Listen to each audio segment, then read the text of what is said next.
Hey there, welcome back to the show. Today we have a special guest. Her name is Caroline Dunne. And let me just tell you, first of all, she is a Jane of all trades. I just made that up. She is a holistic health coach, yoga teacher. She teaches long-term health goals where we can just come out, get going, and start seeing a difference, feeling it in our bodies. And today we're talking about a very interesting topic that I think you guys will enjoy. Let's go. Welcome to Reps and Redemption. What would your life look like if you started to prioritize your health and your faith? Have you been up late at night Googling healthy grocery lists, upper body workouts, or quiet time with God ideas? Hey there, I'm Ashley Harvey, college athlete, Jesus follower, now wife and stay-at-home mom of 3 daughters. In this podcast, you will be motivated to build your physical strength, increase in biblical wisdom, and utilize tactical health tips. If you're ready to be a part of a like-minded community of moms who want to be bold in their faith and live well, you're in the right place. Grab an iced coffee or a Celsius and head to the gym. Let's dive in. Hey there, welcome back to Reps and Redemption. I am so glad you're here today. We have a special guest. Her name is Caroline Dunne. Thank you so much for being here. I know I gave a brief little synopsis of you in the beginning of the show, but why don't you introduce yourself and tell everyone a little bit about who you are? Yeah, great. Thank you so much. And excited to be here. Really pleased. So find it hard to sum up shortly, but I'm a holistic health and fitness coach, which kind of encompasses personal trainer, yoga teacher, nutrition, and mindset coach as well. So it was quite hard to pick one thing to talk about with you today, but I think we've landed on a really exciting one. But basically, with that, I do coaching. And it tends to be towards making long-term fitness, health, and wellness changes, rather than kind of the diet mindset, the all or nothing. People who really want a bigger picture of health and kind of come home to their body, develop strength and fitness their way. I love what you said. Come home to your body. I'm gonna start using that if you don't mind. It's yours, go for it. Thank you. So I know you really hit the nail on the head here because I feel like a holistic health coach, we could talk about so many things, but what we decided to chat about today is the power of breath work because Caroline is very well versed in this area. And so why don't you tell me I guess we'll just jump into it and Yeah. you tell me why is like first of all, what is breath work and why is breathing correctly so important?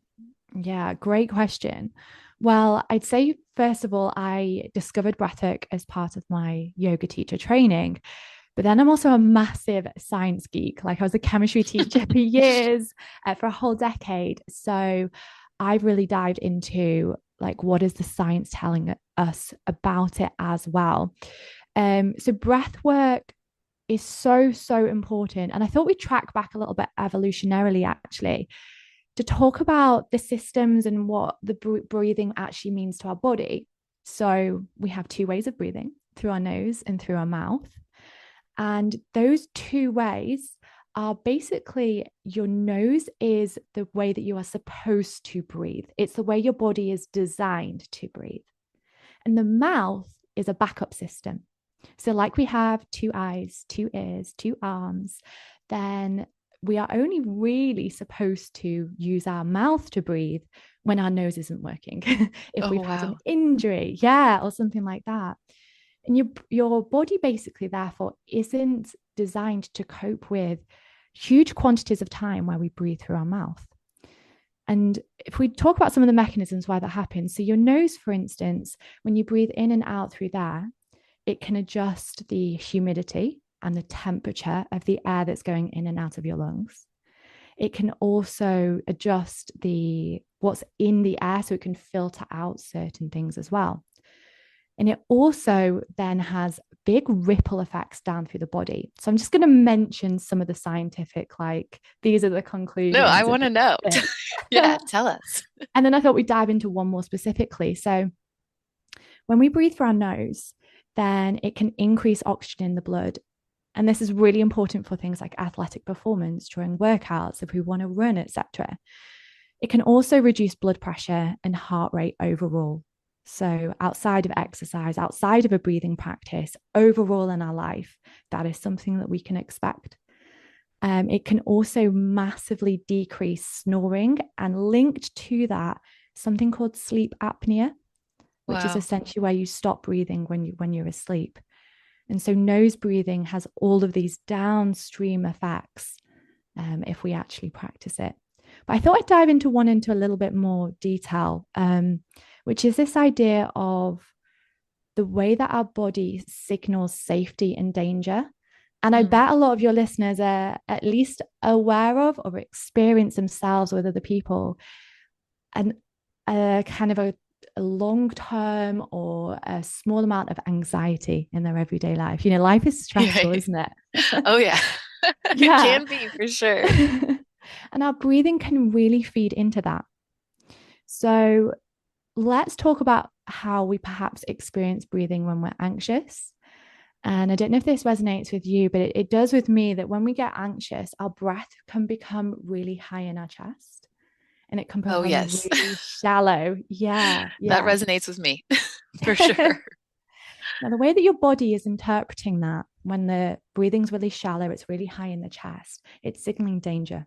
There's something in our environment to be worried about. And it can become so shallow that we actually skip a breath, almost like we stop breathing for one breath. And you might not even consciously register that. Like you might do, but you also might not as well. But your brain definitely does. It goes, oh my God, we missed a breath, danger. Mm. And therefore, that starts to feed anxious thoughts. And then that Wow. feeds an anxious body. And then that feeds an anxious breath. So, those all things kind of feed into this big cycle that keeps us stuck in these feelings of anxiety. And then the other thing that happens is once we've missed this breath or we're very, very shallow, is the next breath, your body goes, right, we are in danger here. I've missed a breath. The next breath is a big breath. It's what we call an over breath. So you've Mm. almost breathed too much, and mouth breathing really accentuates that. It accentuates over breathing. And basically, you breathe out too much and you get rid of too much carbon dioxide. Oh wow. Yeah. Oh my goodness, Now, that is so interesting. I'm sitting here trying to breathe through my nose. yeah. All of a sudden, you'll be thinking, like, oh my God, am I breathing through my nose or my mouth? But if we get rid of too much carbon dioxide, if you know a tiny amount of science, I'll try and keep it quite small. Carbon dioxide is a waste product. We do want to get rid of it when we breathe, but it has another role in the body. It's a signaling molecule. Mm. And so if you think about like using your muscles, say you're squatting, and when you breathe out that carbon dioxide that's coming essentially from those leg muscles that are working, that's a signal to take more oxygen there. So if you breathe out Mm. too much carbon dioxide, you're not getting the oxygen into your body where it needs to be. Wow. Okay. So let's say we're squatting. Yeah. So mouth closed, right? And Yeah. is that how you would start? So you're squatting down. The Mm, bar is, on your upper shoulders, mm, and we're gonna squat. I love squats. So I mean, it's like a love-hate relationship.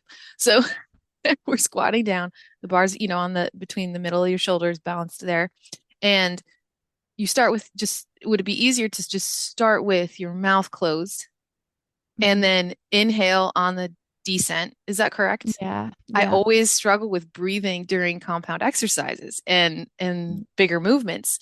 And I think it's really because, I wanted to, and I've said this before, I have on the show, I've had, I believe it's improving, um, pelvic organ prolapse, cystocele too. And I think a lot of it, and according to my pelvic floor therapist, basically, she said, it's just breathing. So then when you said this topic, I was like, oh my gosh, all right, I really need to have Caroline on because this is something that we really need to mm. understand. So on the descent, I'm back in the squat position here. Yeah. I'm going to keep my mouth closed. Mhm. And then Yeah. when I rise up, is that on the exhale? Is that what you Yeah. would say? So Okay. So I tend to use the phrase either exhale for effort. And if that doesn't make sense to people because they're like, I'm trying really hard throughout all of this, Mm-hmm. exhale against gravity. So that would be on the up phase from the squat because gravity Mm, helps you down, doesn't it? Now, I mean, in a perfect world, we'd breathe in through our nose and we breathe out through our nose whilst we're squatting. But right. sometimes that's not possible. It can be too much of a big jump for people. So a Right. nice compromise can be in through the nose and then out through the mouth, because then at least you've got In a through the bit coming nose, through out the through the nose. mouth. That's Mm, perfect. I think, it is because you're thinking, okay, I want to lift this much weight. I want to go slow and controlled, but then you got to think about breathing and your yeah. form. And it's, hold on, Mike. Now, of course, right now, my computer's like, your computer's about to restart. No, I am in a very serious conversation about breath work. You're not restarting right now. Not yet. Not yet. Okay, let me just fix this really quick. Perfect. I think too, what we need to understand is, okay, a lot of us, and I've heard this before, a lot of us, especially as women, a lot of stay-at-home moms listen to this show. We hold it in, right? We've been taught like we need to hold it in. We need to look, Yeah. we hold in our bellies. We kind of suck it in almost all day, Yeah. involuntarily. And if we've discovered that, or if you're listening to this now and you're like, you know what? Oh my gosh, I do that. Listen, this has been a realization for me in the last 6 months. How can we, is it possible to breathe correctly if we're holding ourselves in? Yeah, And that's if, such a great question. Like, I'm so glad you asked this because I wanted to bring this up and say, so when we exercise, for instance, we're quite often taught to engage our core, right? Mhm. And often that's a like belly button to spine, it's a lift the pelvic floor, and therefore you've created this rigid belly. And we'll Mm, do it, as you say, throughout the rest of the day. We're quite often told through culture and society, flat belly is desirable. That's right. Yeah. attractive, that's sexy, right? And then that accentuates the breath into the chest. And what that does when we have this rigid belly is you don't allow the diaphragm to move, because Mm, it's the movement of the belly that allows the diaphragm, that muscle that sits underneath your lungs. And that is what allows you a deeper breath. mm. So I'd say when you're exercising, say you're doing your squat, yeah, breath in through your nose, breath out through your mouth, and yeah, engage your core, rigid belly. But as soon as you finish that exercise and you no longer need to engage your core, you need a round belly. Mm. Bellies should be rounds. You need to come back to a softer belly when you are not exercising. You don't necessarily need that core bracing. Okay. Did you just hear that? Listen, we have got to just let it go. Okay. Yeah. Is not, what are we trying to do here? Okay. And I just realized as I was talking, like I'm seriously, my belly was not soft. Mm, And it's something that, you don't, you're so used to doing it. Like you said, culturally, it's like flat stomach, flat stomach. Well, who are we trying to impress here? Especially if we are taking care of our health, or at least making the attempt to. And I love how you said like you sure engage your core when it's time, right? When it's time to engage your core and it's time to really push and make the maximum effort.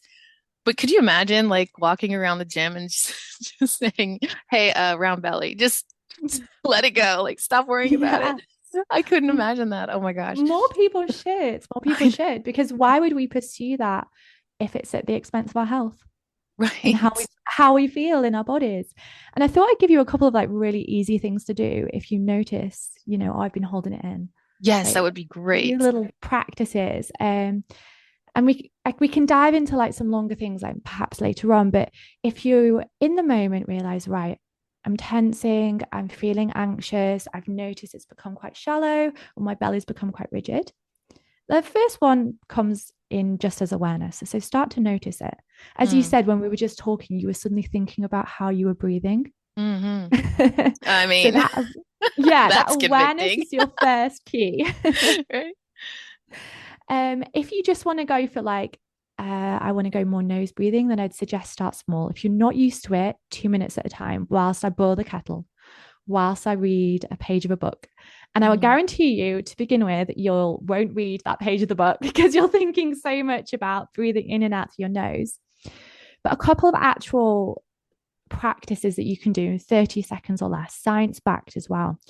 So I first came across this breath work again in yoga teacher training. If anyone's interested, it comes under Viloma Pranayama, but it's also been researched via a neuroscientist called Dr. Andrew Huberman. And essentially, it's just one breath and it's Mm. a double inhale breath. So I'll describe it and then perhaps I'll do it so you can really see what I mean with this. Okay. Okay. So Yeah. what you do is you'd breathe in through your nose to what feels like the top of your normal breath.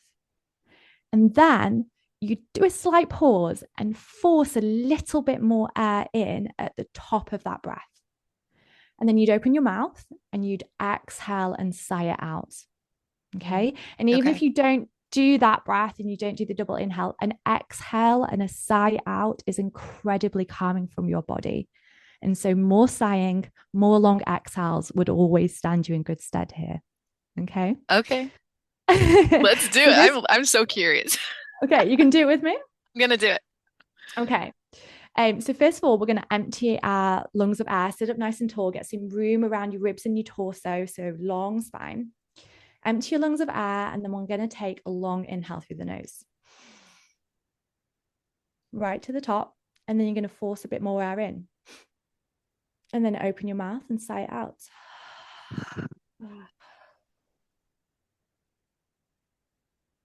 And then let's just take one more, just for fun. That was fun, right? Big That inhale was to the top of calming. the breath. Yeah. Force a bit more air in at the top. And exhale out the mouth. And there you go. That's it. Okay. That is a great breathwork idea for moms. Mm. Yeah, Like, literally, you can take one breath. You could take 3 breaths of it if you've got 5 minutes. I used to do it when I was commuting all the time. I And mean, that's gotta bring, well, that's bringing the air into our diaphragm, into our bellies, right? Is that how yeah, you would describe it? And not in our upper lungs, chest, where the anxiety goes. And I can that's it. see how that really filters through the nose breathing, like you said in the beginning, filters through all the way down through your Mm. body. And yeah, no, that was excellent. I'm gonna have to Yeah, do that yeah. today.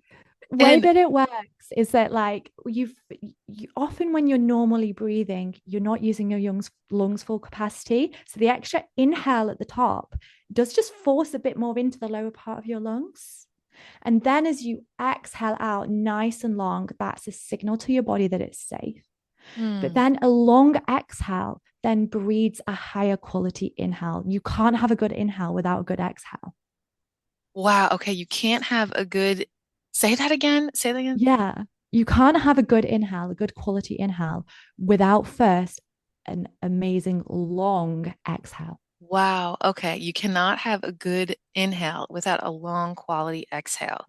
Yeah. Oh my gosh. Okay. So I wish we had a lot more time because I feel like this is really like filled with so much information.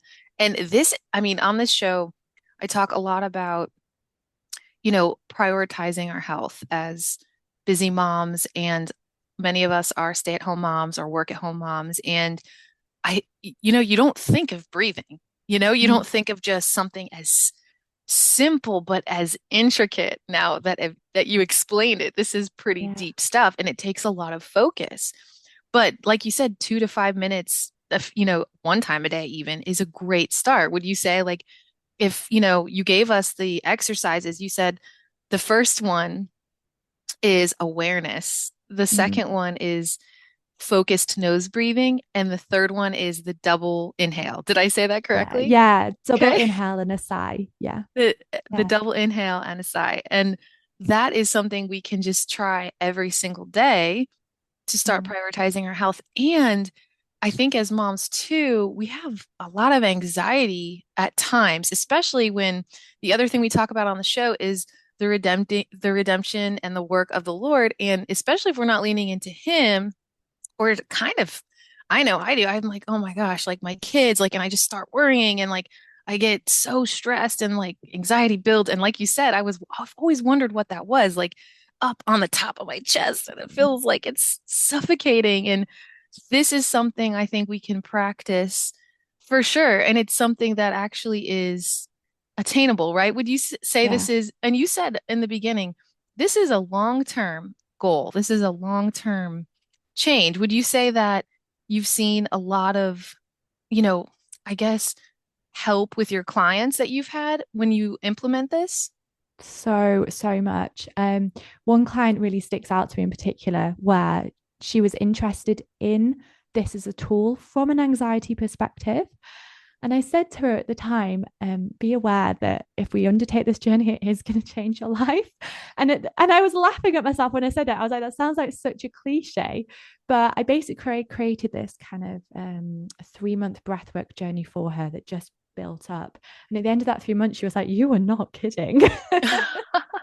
That's And incredible. I'll give you this analogy, like when you take one workout, right, you don't immediately get a stronger, more healthful, more energetic body. Yeah. Right. You got to do it for a few months. And then you often feel the benefits outside of the workout. Like we're squatting so that we feel strong when you're with your kids, you know? Right. Yeah. And it's the same with breath work. Like the little 30 seconds thing, they're an amazing in the moment tool. Definitely use them. Those small changes completely add up to really big shifts. If you have an extra little bit of luxury of time, treat it almost like you do your workouts. You know, if you Yeah. invest in that 5 minutes, that 10 minutes, it's not about the practice itself. It's about how we breathe the whole of the rest of the day and our life outside of that breathwork practice. And we're Wow. looking for that higher quality, more relaxed breath for the whole of the rest of your life, not just the 2 minutes that you're practicing it.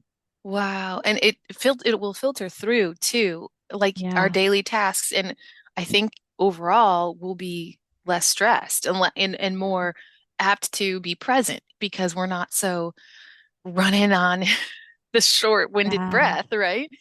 So, Can I give you a couple more longer bits to oh do? yes, please. Like Please bit of do. myth busting here in that I don't know whether you've heard of this, but a lot of I think breath work is coming more into the fore. We are recognizing it more, but a big one that's bandied around, especially around anxiety, is something called box breathing, which is where you hold your breath. Have you ever heard of it?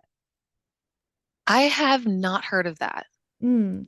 But it's becoming quite a like go-to practice where you'd say breathing for a count of four, hold at the top for a count of four, breathe out for a count of four, and hold at the bottom for a count of four. Okay. And that's called box breathing. Okay. It's an amazing practice. You could do that for a longer period of time. But I'd also say it's not very accessible to begin with. Mm. If you're not used to holding your breath, then it can feel really intense and impossible and, put you off breath Right. work. Build up to it, breathe in at the top, pause, and then exhale. But yeah, if your listeners want to take this a bit further, box breathing is a great one to go to, but just be aware, build in those breath holds very, very gradually. Yeah, don't jump in and squat 225 pounds, right? We need Exactly. Yeah. we need Same to as you when you're start. squatting. Yes, we need a little bit something more attainable to start with. Mm, Otherwise, we quit, right? If it's way too yeah. hard or it seems way too challenging, we don't have the time or energy to invest in that. So starting small is great. Do you have another myth for us? Um, yeah, I just want to pick up on that holding the breath again. So we've kind of talked about it from an anxiety perspective. We don't notice that we're doing it feeds this. But actually, once you become a bit more seated in your breath work, so you've cultivated a longer exhale, a softer belly, then holding your breath can be really, really beneficial. Mm. It's like taking your squats to the next level, and rather than squatting without a load, you start adding in that barbell and then the plates and things. So cultivating a hold at the top of the breath, a hold at the bottom of the breath is like adding load to your squats. It gives you a Oh, I like stronger breath. that. Mm. And Okay. if you're gonna hold your breath, relax into it. Yeah. You're Yeah, not I looking for like the that. full bunched face, red and sweating kind of Right. hold of breath. You want to completely soften your skin, soft belly whilst you're doing it, so that actually you can relax into the retention as much as you can. Oh, I love that. You know what? Today is leg day, so I'm going to try that, and we'll see how it goes. I'm really gonna have to focus, but I love that because you said it's like adding an extra plate. It's like deepening your workout and making it even more a more mindful workout. You're not Yeah. just kind of going through the motions, right? You have to really focus on what you're doing. I love that. I feel like we could keep talking about this forever and ever, but let me let me wrap up a few points that you made. And the reason why we want to breathe through our nose, right? One of the many reasons you've given Yeah. us is that it increases oxygen in the blood. Is that correct? Yeah. And this is just going to help our overall health, mobility. We're going to be less anxious. So breathe through your nose, Yeah. If you right? take anything from this episode, breathe through your nose and take nice, long, sighing exhales. Oh, I love it. Okay. Breathe through your nose and take nice, long, sighing exhales. I love that. I'm going to add, leave your belly round. Yeah. Let your That'll be belly be mine. rounds. I'm that. And then for now, I think we'll just end there. And I'm going to thank you so much for being here today. Where can, if people wanted to reach out, find you, follow you, if they were like, oh my gosh, a breathwork coach, like, yes, where can people find you? Yeah, absolutely. So I'm on social media, mainly on Instagram, and I am at The Plan by Caroline. And my website is theplanbycaroline.com. I have a membership. So, well, first of all, you could sign up to my mailing list. I've got a free 7 days of getting started guide that'll begin this journey with the long term, the bigger picture insights. But I've got a membership that really builds on that, So if you wanted Oh, to do breath fantastic. work with me, you could either join that group membership or there's also one-to-one. Yeah, but it's all there on my website. And The Plan by Caroline everywhere. Come and have a chat. I love to have a chat with people about this stuff. Perfect. Okay, I will put all of Caroline's information in the show notes so you can reach out to her, follow her, try the 7 day plan of breathing. I'm going to go grab that because I have realized a lot during this amazing conversation. So thank you so much. It was an honor chatting with you. And just, okay, everyone, listen, ladies, we are going to be aware. We're going to focus on nose breathing and we're going to double inhale. What's the rest of that you said? Double inhale, long sighing exhale. Long sighing exhale and breathe through your nose. Yeah. There you Yeah. go. And come back and tell me how it feels. And I'm going to let you know. And let me ask you, Caroline, will you come on the show again? Can we chat about this? I love this topic. Can we go deeper next time, maybe later on in 2023? What do you say? Yeah, I would absolutely love that. I have literally so many breathwork techniques I can get so excited about. So Awesome. Thank you so much. Have a great day. It was an honor having you. If this episode motivated, inspired, or challenged you, will you share with a friend? I would be so grateful if you could leave Reps and Redemption an Apple Podcast review. This is the only way I know you like the show. Please join the Facebook group for accountability and community. Link in the show notes. Be bold, mama, and live well. Until next time.